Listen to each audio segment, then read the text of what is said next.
Oh, a gen la Geraldo men. Oh. Kose nèg a ponti manje créole là. Men klase m konnen malfecteur men, ou pa vle wèm nan so.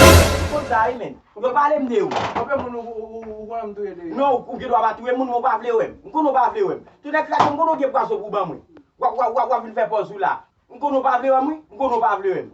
Nek klase m konnen ka met poisson nan sa ban mwen pou touye. Fout ban gade m so avec poisson. Ah, bat mon vite bat. Non, pa fin batou m konnen ka fout poisson la den pou touye. Non, m konnen ta.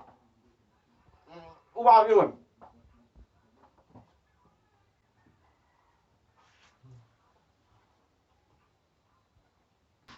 M konnen pa ka manje men.